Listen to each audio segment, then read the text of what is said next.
Welcome, everyone. I'm Oren Stier, Director of the Holocaust and Genocide Studies Program and Professor of Religious Studies at FIU. On behalf of Hillel at FIU, the Jewish Museum of Florida at FIU, and the Holocaust and Genocide Studies Program, it's my pleasure to welcome you to FIU's annual Holocaust and Genocide Awareness Week. Every year, we organize and present a diverse series of events during this week to educate the community and inspire thought, action, and greater civic engagement. Now, more than ever, this awareness is sorely needed. This evening's event is a special edition of the FIU South Beach Arts Outposts series on the Avenue. It highlights exhibitions and collection items honoring the memory of those lost to the Holocaust and the resilience of the Jewish community. It's co-sponsored by our three Washington Avenue institutions, the Wolfsonian FIU, Miami Beach Urban Studios, and the Jewish Museum of Florida FIU, and features presentations by Todd Bothel of the JMOF, Jon Mogul of the Wolf, and Michael Klotz of MBUS. Throughout today's presentations, members of the audience are encouraged to post questions to the Q&A box that I will pose to our panelists, time permitting. Our three presentations tonight work their way up the avenue, as it were, offering a salon-style sampling of what makes FIU's cultural annexes so compelling. They showcase a diverse range of Jewish artistic expression that highlights the variety of forms of creativity that emerged from the milieu of European Jewry. We begin in Poland with Todd's story of the unique and intricate architecture of Polish wooden synagogues, their long history, their widespread destruction during the Nazi era, and one man's efforts to recreate and thereby preserve in miniature just a few of those that were lost. We move then from Eastern European religious structures to Western European secular graphic arts, with Jon's presentation of the commercial designer Julius Klinger's posters, ad campaigns, typography, illustrations, and more. Here too, there is tragic loss, though I will leave it to Jon to share the details. Finally, we conclude our virtual gallery walk with Michael's own poignant reflections on his personal connection to the Holocaust, followed by his performance of Tefillah, a work by the Jewish refugee composer Julius Hayes, who arrived in America in 1938 after the Anschluss, Germany's incorporation of Austria into the Third Reich, which was largely welcomed by non-Jewish Austrians. Our three presentations tonight are linked together by a sense of loss, physical, cultural, spiritual. But at the same time, they speak to the endurance of identity, even despite destruction. Above all, they reflect on the nature and importance of cultural preservation, particularly in the face of upheaval, and the value of artistic transmission, reproduction, even recreation. And now, Todd Bothel.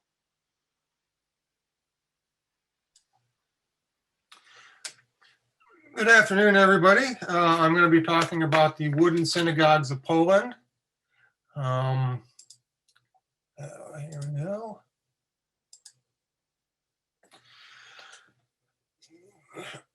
The Jews were invited to the Polish-Lithuanian region during the late 11th century by Prince Boleslaw III, who recognized their talents in developing culture and the economy. For nearly 400 years, the Jews in Poland prospered and received social autonomy and religious tolerance. By the mid-16th century, nearly 80% of the world's Jews lived in Poland, and this was the most prosperous period for Polish Jews. The period from 1580 to 1648 has been called the Golden Age of Jews in Poland. After the collapse of the Polish-Lithuanian Commonwealth in 1795, Jewish life was much harsher under Russian rule.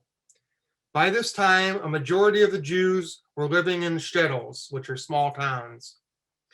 It was in these small towns that the Jews built their synagogues.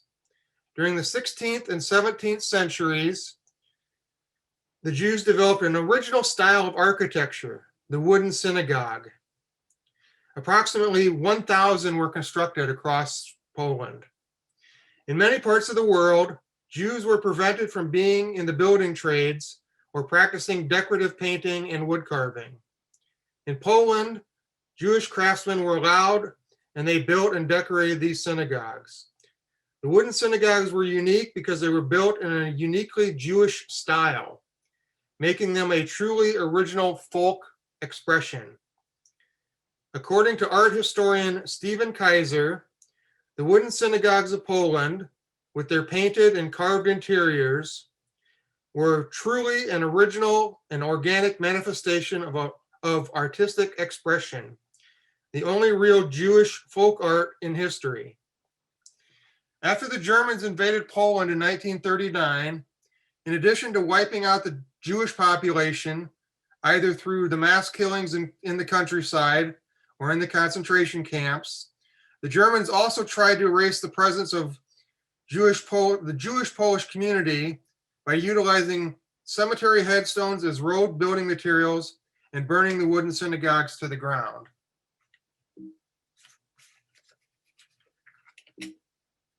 All right, why are we not playing? There we go.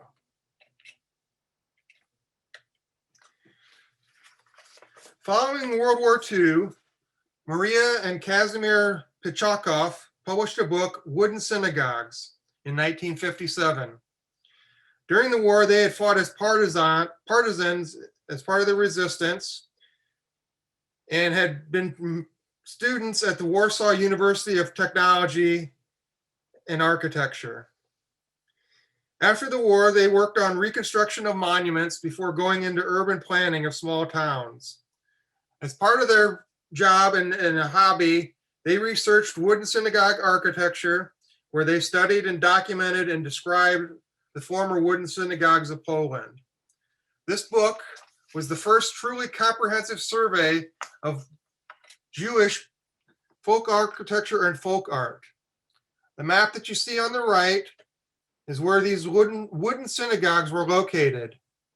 The red ones highlighted were the ones that were included in the book. The first one I'm going to talk about is the synagogue that was in Gambin. It was built in 1710 and renovated in 1893.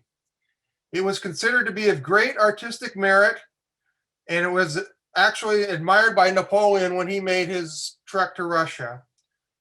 Between the world wars, it was declared a national monument. Unfortunately, it was burned down by the Nazis on Yom Kippur in 1939. And of the 2,100 Gambin Jews, only 210 survived the war. Piedzbor was built in 1760. The one you see in the center here is the third one that was constructed. The first one was built in 1594, which burned down. The second one was built in 1654, which was destroyed by a Russian pogrom. As you can see from the pictures, the walls are covered with paintings of flowers, animals, and monochrome text from the Torah. This one was also burned down by the Nazis in 1942. Gwoździak was built somewhere between 1635 and 1650. It exemplifies the high point in Jewish architectural art and religious painting. The wall paintings included prayers, inscriptions, decorative motifs, animals, vegetation, and the zodiac. And as you can see in the center picture, that's looking up into the cupola of the roof.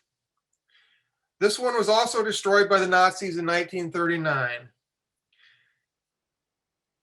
Luckily, when the Museum of History of Polish Jews in Warsaw opened, they built an 85% replica scale of this ceiling vault using traditional building skills as part of their core exhibition.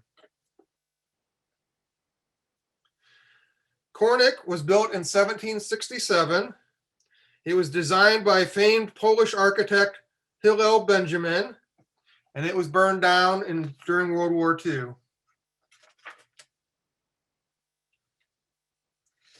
Ludomaiersk was also designed by Hillel Benjamin and was built between 1763 and 1765. It was one of the largest wooden synagogues ever built. In fact, as you can see in the center picture there, when Benjamin designed it, the roof structure actually extends beyond the walls of the building, which accounts for the columns that are placed on the outside. This one burned down in 1915. Pilica was built in 1690 and was destroyed by the Nazis in September of 1939. Zabladal was built in 1635. It is considered to be a Jewish cultural treasure and was one of the most beautiful wooden synagogues in all of Poland. In 1929, it was included on a list of registered historical monuments of Poland.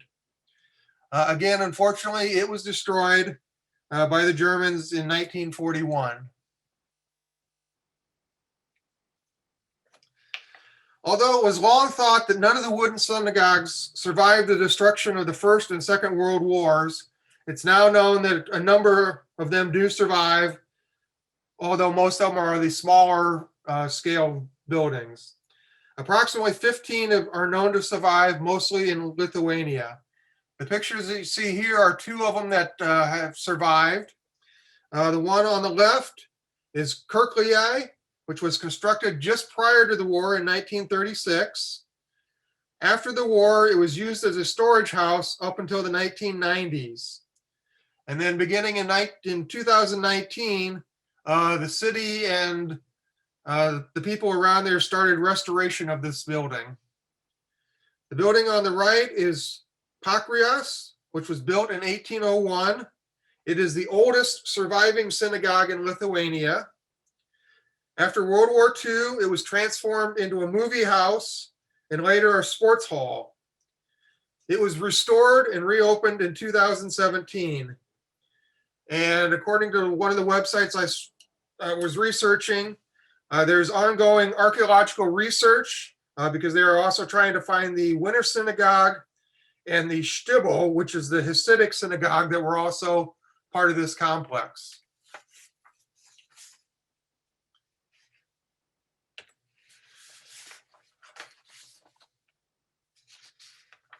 All right, the picture that you see here is a man called Peter Maurice. He was an Englishman who was a pilot, but also was kind of an amateur artist, did some woodworking and did metal work. In the early 2000s, he was diagnosed with cancer, and his doctor gave him a book, or gave him the book that I mentioned at the beginning that showed the pictures of and the architectural perspectives. He then started constructing 1/40th scale models. He finished 10 of them before he unfortunately passed away. But prior to his passing, he made arrangements to have these 10 synagogues donated to the Jewish Museum. And in 2011, we opened an exhibit called the Wooden Synagogues of Poland, where we highlighted the 10 synagogues and the people that lived in Poland during the war or prior to the war.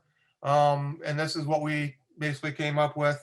It was one of our most popular exhibits that we've ever done. We still have people today that come into the building and want to see the models. So that concludes my portion of this. I'm going to now hand this off to Jon Mogul of the Wolfsonian FIU.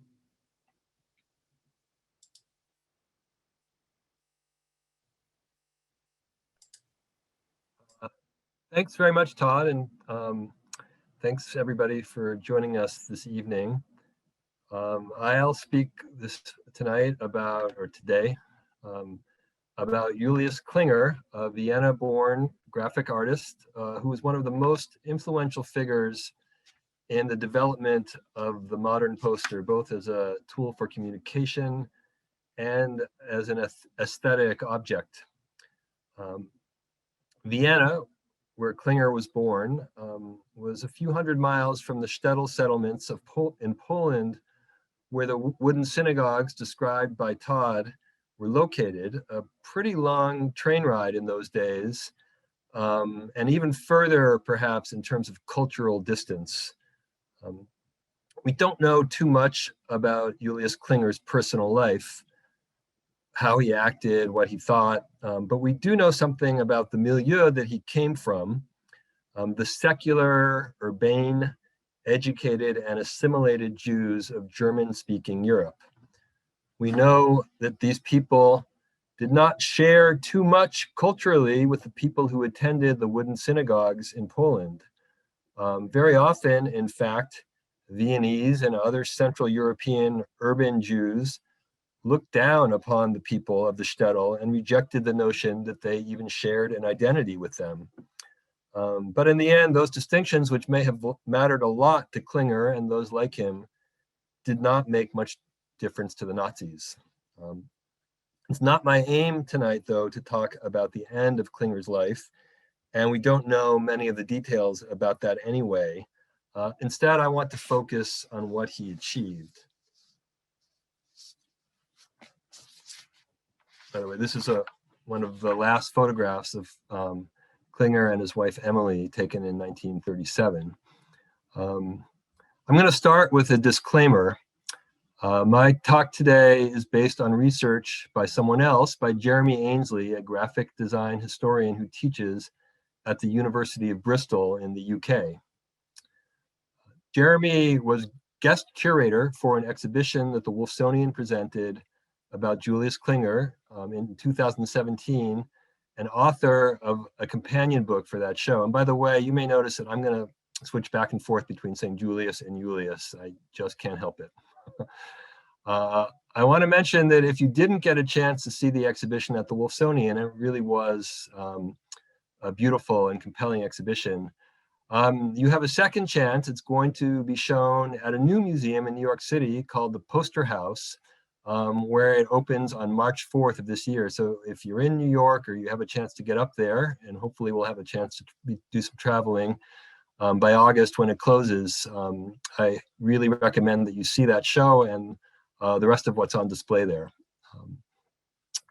Anyway, Jeremy is one of two real Klinger experts in the English-speaking world. The other is Karen Eitingen, a poster dealer in Montreal who's published a thorough catalog of Klinger's work and who lent several pieces for the exhibition. I'm by no means a Klinger expert myself, but I worked pretty closely with Jeremy on both the exhibition and on the book, so I'm pretty comfortable talking about him. So Julius Klinger was born in Vienna in 1876.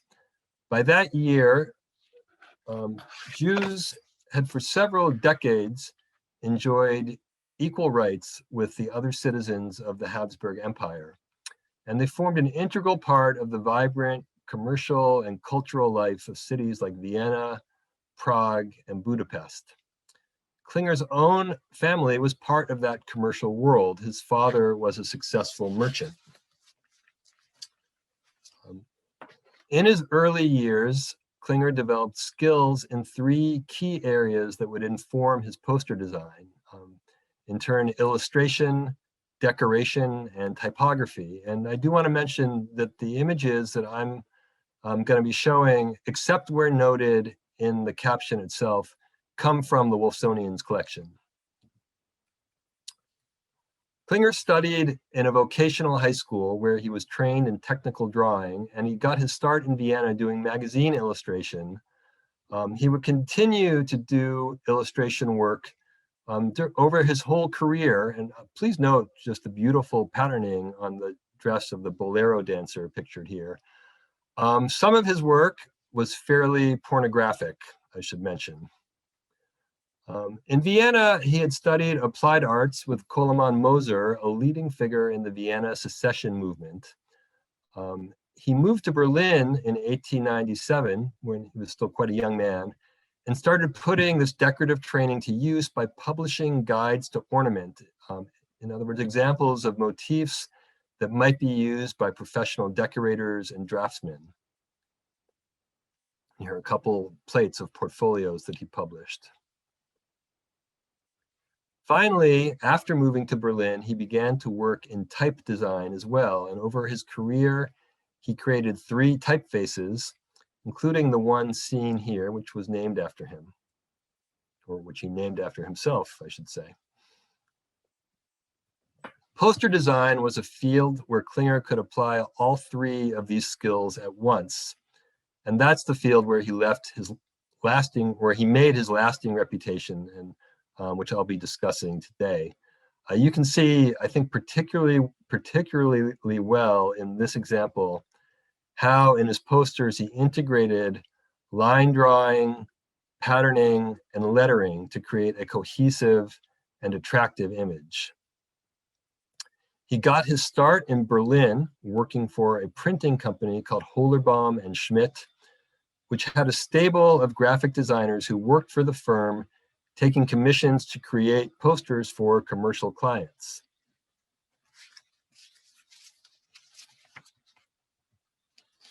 This is a poster that Klinger designed to advertise the firm by showing caricatures of the well-known designers who worked for it, including himself. He was in Berlin from 1897 until World War I, a time when posters were really coming into their own as a medium for advertising and also winning recognition as an art form and attracting many collectors as well. There are a couple of characteristics of his work from this period that I'd like to point out by showing you a few examples of his posters during the Berlin years. Unlike his peers, he didn't focus too much on product advertising. Instead, many of his posters were for things like theatrical productions, balls, and other kinds of events. So he was very much plugged into the emerging nightlife and popular entertainment scenes that Berlin would become famous for. Another thing I'd like to point out is that there is kind of like a through line of playfulness and humor in his work from this period, no matter what he was advertising. In his writing, Klinger would insist that the poster designer had to subordinate his creative expression to the needs of his client. In other words, that he was a hired gun. But it's clear that whether he intended to or not, Klinger expressed something of his own personality in these designs. Having established himself in Berlin, he returned to Austria for reasons that are unknown to me during the First World War. Oops, I'm sorry, I skipped over a couple of the posters from this Berlin period. It was after he moved back to Vienna during the war that he produced the only propaganda poster that he's known for, one promoting Austrian war bonds. You can see here this serpent is a symbol for Britain, Austria's enemy in the war, and each of the 8 arrows represents one of the 8 war bonds that the Austrian government issued during the war. I think this is another way that you can see something of the individual man by looking at his work. Unlike a lot of his contemporaries, Klinger doesn't seem to have been deeply motivated by political concerns or affiliated with any particular party, either right-wing, left-wing, or center. This is, like I said, the only propaganda poster that he designed, although I think it's a pretty striking one. After the war, he settled in Vienna, opened a studio in a fashionable neighborhood, and resumed his practice. In fact, he would spend the rest of his professional life in Vienna. If you look at the selection of posters that he designed once after moving back to Vienna, you can see some contrast with his Berlin work. Most obviously, perhaps, he radically reduced his color palette, working almost exclusively in red, black, and white. And he employed a stripped down, highly geometric visual language which contrasts with the flowing lines that were characteristic of his pre-war Berlin posters. In these ways, Klinger was following the larger international current of modernism that was influencing all of the design fields during the 1920s and 1930s, from architecture to decoration to poster design. But I think you can also see that quality of playfulness and wit continued to be signature qualities of his work, even when sort of there was a very dramatic shift stylistically. During his Vienna years, Klinger created what must have been one of the first ever integrated branding campaigns. His client for this campaign was a cigarette paper company called Taboo.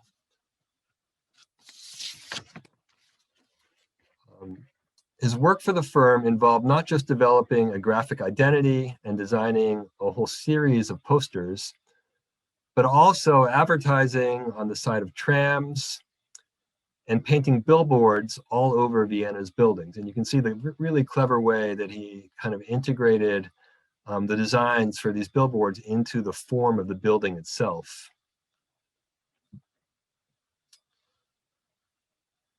Another component of Klinger's personality that shines through in his work is what we might call cosmopolitanism.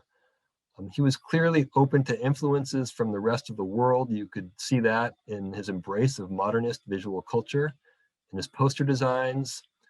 You can also see clear influence, like so many artists, designers, and architects from this time, that he drew from Japanese aesthetics, as in this magazine cover. In fact, this fish motif is one that he came back to in different forms over and over. He also formed professional connections outside of Austria and Germany. He designed 2 posters for the London Underground. And like so many Europeans of that era, he was especially fascinated by the United States, and he very much wanted to experience it for himself. In 1929, we know that he traveled to Detroit.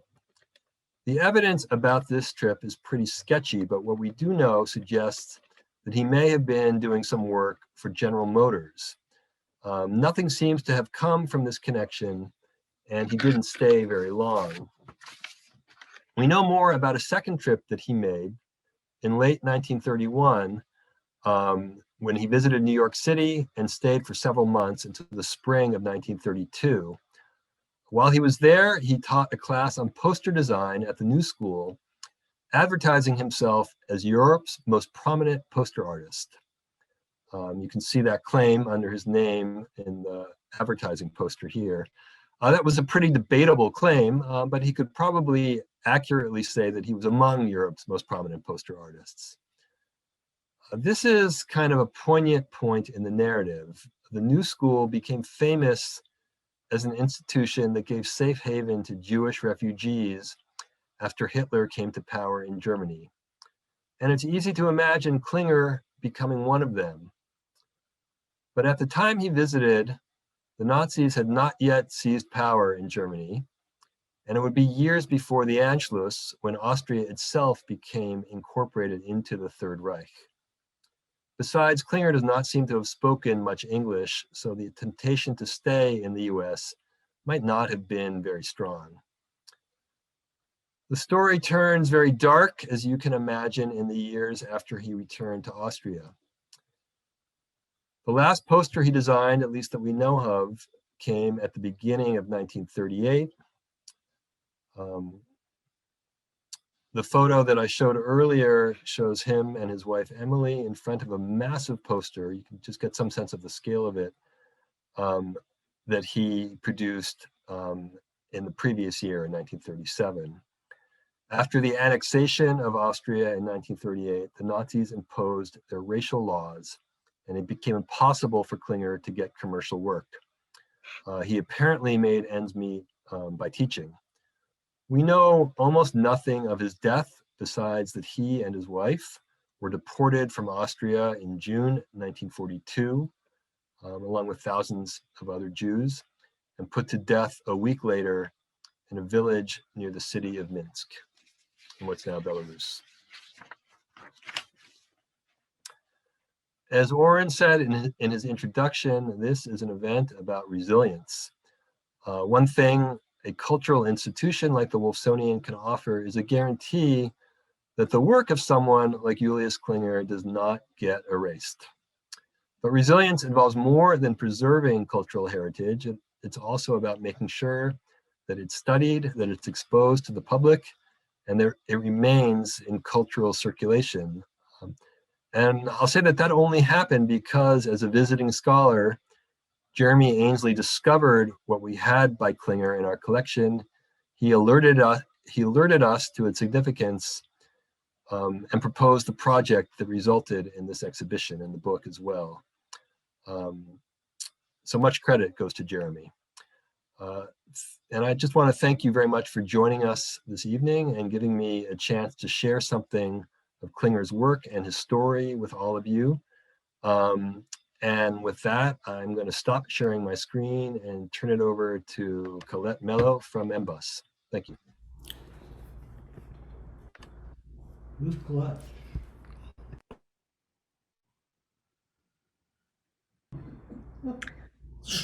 Hello, everyone. My name is Colette Mello, the curator and special events manager here at Miami Beach Urban Studios. I'm honored to be part of this important program this evening.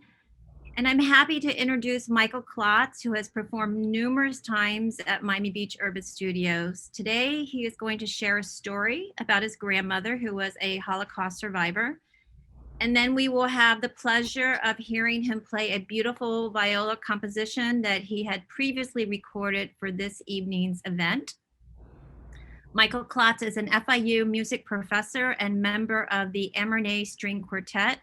He is also the founder of the Vivid Viola Music Festival, and he just started a series of teacher talks with Michael Klotz that you can find on the FIU Miami Beach Urban Studios YouTube channel. Michael, thank you for joining us. I look forward to hearing your story and listening to you perform. I'm handing the baton to you now. Great. Well, thanks so much, Colette, for the introduction, and it's great to be here tonight with everyone. So I actually wanted to talk about all four of my grandparents were Holocaust survivors. And just a little bit of a disclaimer, the last time I did this was at the Betsy Hotel. I think it was last year, and I was completely overcome with emotion and almost couldn't do it. So I'll try to compose myself as best I can today. But so I just wanted to talk about, yes, so all four of my grandparents survived the Holocaust. In fact, I'm a first generation American because both of my parents were born in Europe, and I'm actually sitting here with my father, who started talking when I had to turn the mute off, so it's okay. But he's quiet now. But anyway, so I'll start with my paternal grandparents. They were from Poland. My grandmother was from Lodz, and she was a part of what's known as the Lodz ghetto. And my grandfather, her name was Helen, or Chaya. And my grandfather, Abraham, was from a small town called Yiskovola, which was near Lodz. And they were eventually both sent to concentration camps. My grandmother was sent to Auschwitz, and my grandfather to Bergen-Belsen, at which point they were liberated. This was in 1944, when they were taken prisoners. They were liberated by the Russians. And actually, well, my grandmother has more of an interesting story in that she was kind of set off on a barge with a whole bunch of prisoners in the concentration camp into the Baltic Sea, and she thought that she was rescued by Danes or Norwegians. And then they settled in Germany right after the war. In like a displaced persons camp that the Germans and Russians actually collaboratively set up, from what I understand. And my dad was born in Bad Werzofen in 1947, which is right outside Munich. They stayed there for about a year, and then they went to Israel, where they lived also just for a year.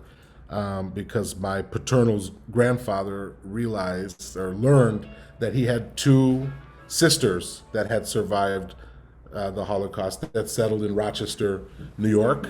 And so he joined them with my father and and my grandmother, and they lived there for quite a while. My maternal grandparents were from a region called Zakarpattia, which was in the Ukraine and was sort of on the border of what was then Czechoslovakia and Hungary. And their story is really my grandfather, his name was Asher Zelig, was actually taken into a Hungarian hard labor camp in 1942. They already started. I think it was told to him that this was a way of keeping him safe, but it was certainly not. It was very difficult. And he was, in fact, building the railroad tracks that would eventually, a couple of years later, transport the Hungarian Jews to the concentration camps. So in 1942, he had a family, a wife and 3 children that he was forced to leave behind. And he was liberated in 1944, April of 1944, by the Russians. They came in and they, at that time he was sent back to the Ukraine to build bridges. Because I guess, in any case, what's really unique and kind of heartbreaking and beautiful at the same time about their story is that my grandmother, my maternal grandmother, who was a survivor of Auschwitz, was actually the sister of my grandfather's first wife. So when they were liberated, they both returned to their hometown. It was a small town actually called Kushnitze in the Zakarpattia region, as I had mentioned. And they sort of within a couple of weeks, they both had returned there. And of course, there were no records, there was no proper documentation, but they realized, very unfortunately, at that point, they realized that they had lost, pretty much all of their parents and most of their siblings. Although my grandmother did have one sister who survived.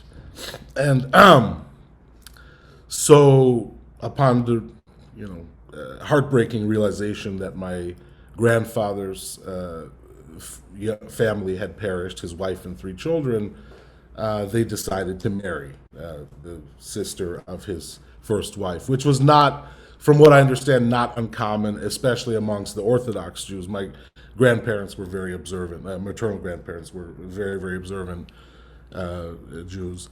And so that's how they got together. And then they, both my mother, who unfortunately passed away 10 years ago, and my uncle, who is still living, he lives in Boca Raton, they were born there in the Ukraine, in Kushnitsa.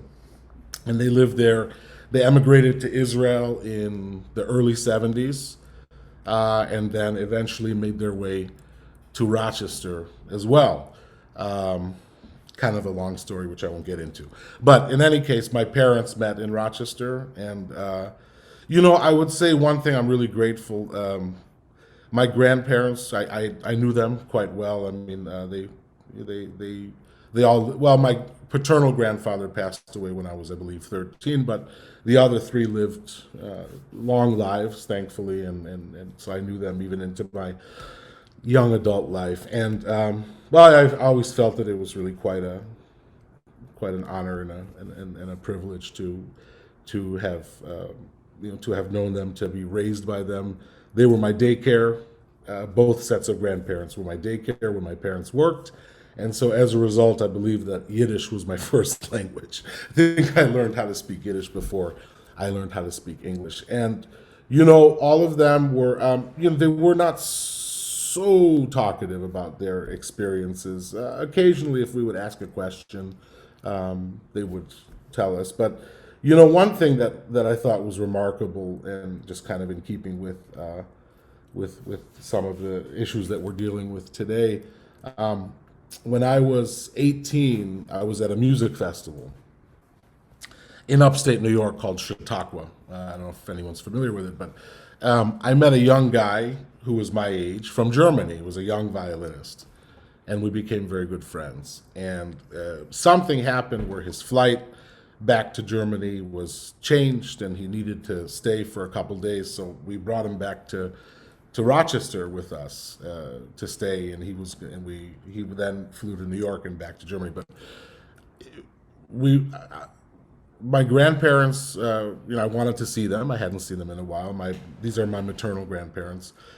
And I told them that I had a friend with me. And of course, I had a little bit of trepidation because, he was from Germany. And I truthfully had never really met anyone from Germany before. And they said, bring him over. And I must say that I guess that it was a kind of a lesson in tolerance and forgiveness. I had thought that they would have a problem with the fact that my friend was German, but they did not. They absolutely embraced him. And when I talked to them afterward in Yiddish, they both said, how could we hold your friend accountable? For what happened to us. And, the only person that they held accountable a little bit was Roosevelt, because they had it in their head, I remember. And of course they were half serious. They had it in their head that Roosevelt could have, was told to bomb the railroad tracks and could have possibly prevented their experience. And so maybe if they had a resentment, it was a little bit towards Roosevelt. But no, they were wonderful people, and their story is one that I feel is important for me to tell. And they instilled in me a love of Jewish culture and tradition and certainly Jewish music. And so then I guess it's probably a good time to go to the piece that I played, that I recorded. The piece is called Tefillah, which means prayer, and it's by Julius Chayes, and Oren talked a little bit about Chayes. The piece is really dear to me for a number of reasons why I think it's a gorgeous work, but my teacher, I studied first at the Eastman School of Music at the University of Rochester. My teacher was a wonderful violinist named Zvi Zeitlin, who was an Israeli violinist. And I heard him play the piece, actually, once. We played together in a concert while I was a student in a synagogue in Rochester. And I never forgot the opening of the piece is very striking and very powerful. And I always thought about the piece. And then a few years ago, my colleague from the Amernay, Jason Calloway, he belongs to a network of Jewish composers, and one person who contributed to the discussion was a man named Yossi Chayes, who was a professor at the University of Haifa. And so I had Jason investigate. It turns out that Yossi Chayes was the youngest son of Julius Chayes. And he sent Jason a whole bunch of music, including quartets and other stuff, and included in that PDF was this Tefillah, and I was just so overjoyed because I had been thinking about this piece for years and years, and I finally had it, in print in front of me. So since then, I've been playing it as often as possible. I've really played it a number of places. One very special place I played was at Charleston at the Spoleto Festival in the famous KKBE synagogue. Anyway, thank you again for tuning in and for hearing my story, and I hope you enjoy the Tefillah by Julius Chayes. Thank you, Michael. I'm going to play that right now.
Beautiful. Thank you so much, Michael. Thank you. I want to just, before I hand it back to Dr. Stier, I'd like to just mention tomorrow at 4 o'clock, we have a program here by Visages of Memory Photography by Laszlo Selly, and it is a photography of Holocaust survivors in South Florida. So I hope you all will join us for that at 4 o'clock tomorrow via Zoom. So I will hand it back over to Dr. Stier. Thank you. Thank you, Colette, and thank you to Todd, Jon, and Michael for an amazing collection of presentations that really highlight not only FIU's arts institutions all along the avenue, but also the importance of Jewish culture and memory and resilience. I actually wanted to know, I wanted to ask the three panelists, and I'm gonna start with Jon.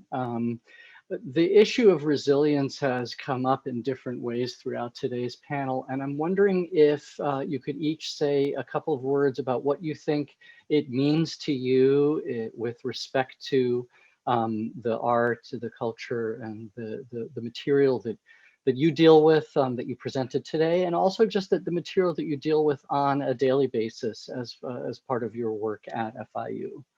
We'll start with Jon. Thank you, Oren. Thanks for putting me on the spot there. I mean, I think it's fundamental to the work that museums do to be in the business of taking the long view and thinking about how these things that often were not valued necessarily very highly in their day, even Klinger's posters, although there were people that collected them. They were commercial posters. They weren't things that were seen as great works of art.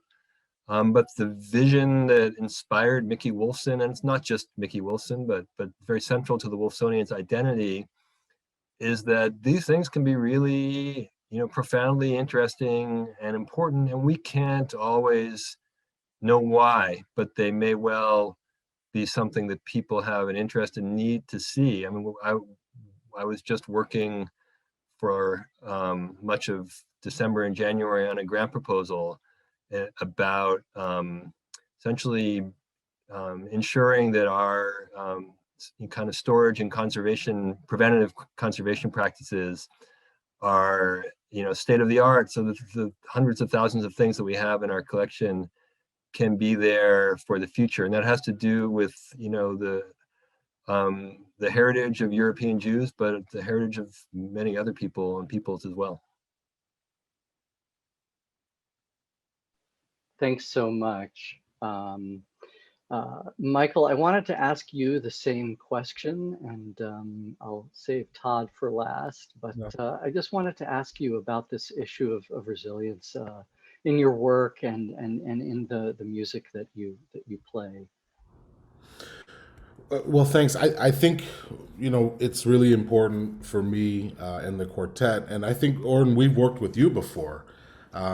It's important for us to just disseminate as much of this music as we can, and there are so many composers, many unknown, that perished in the Holocaust, or of course were forced to flee Europe, and it's part of our mission, part of my mission and my quartets to bring those to light, and of course at the same time use it as a platform to educate people about the Holocaust and the terrible tragedies. Thank you. Todd, I was wondering how you approach this issue of resilience, and I guess also just the issue of preservation, which seems to be another underlying theme. Yeah, I mean, our museum, was founded in 1995, based off of a traveling exhibit of the Florida Jews, the history of the Florida Jews, because up until that point, your local, community museums might have, a smattering of Jewish materials. But our museum and the exhibit that, started it was basically pulling all, together the history of the Florida Jews, from 1763. And now, we have them in one place. Our collection is still probably small, considering, other museums, of larger sizes.